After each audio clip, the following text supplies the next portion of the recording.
علوم و معارف کو آسان کر کے سکھاتا ہے مکتب علوم شریعہ۔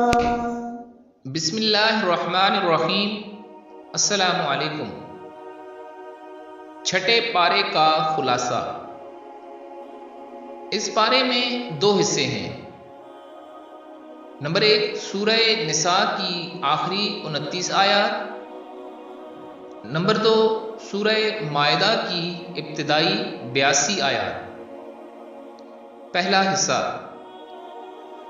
سورہ نساء کی آخری 29 آیات میں 3 اہم باتیں یہ ہیں: یہود کی مذمت، نصارہ کی مذمت، بھائی بہنوں کی میراث۔ نمبر 1 یہود کی مذمت۔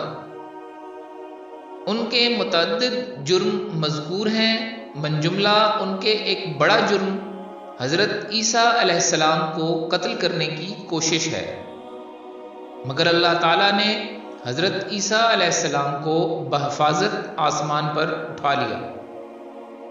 نمبر 2 نصارہ کی مذمت۔ یہ لوگ حضرت عیسیٰ علیہ السلام کے بارے میں اس قدر غلو کا شکار ہوئے کہ عقیدہ تثلیث کے حامل ہو گئے۔ تثلیث کا مطلب ہے اللہ تعالیٰ، حضرت عیسیٰ علیہ السلام اور ان کی والدہ تینوں کو معبود سمجھنا۔ نمبر 3 بھائی بہنوں کی میراث۔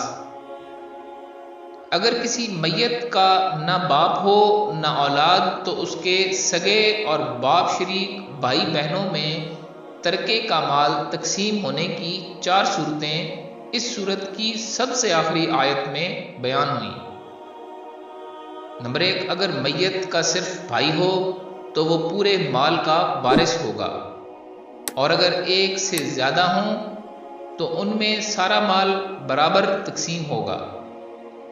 نمبر 2 اگر صرف ایک بہن ہو تو اسے ترکے کا نصف ملے گا۔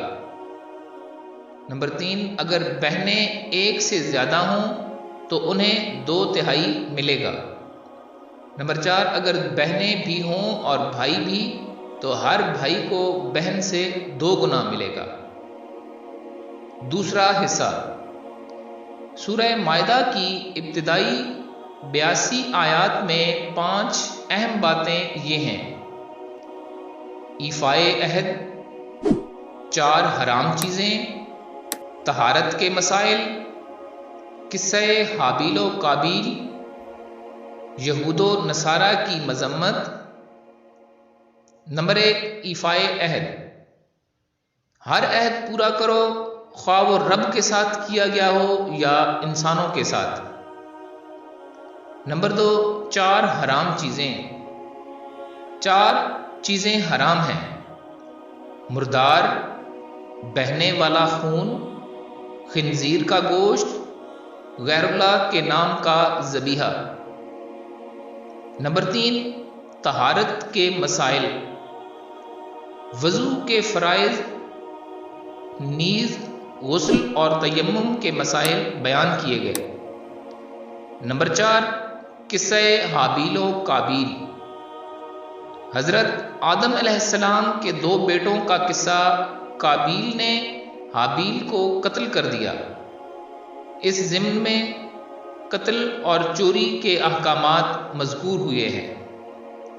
نمبر 5 یہود و نصارہ کی مذمت۔ یہ لوگ خود کو اللہ تعالیٰ کا بیٹا کہتے ہیں، حالانکہ ان پر اللہ تعالیٰ کا عذاب بھی آتا ہے۔ ان کی طرف سے جو سرکشی کے واقعات ہوئے ہیں ان پر نبی علیہ السلام کو تسلی دی گئی۔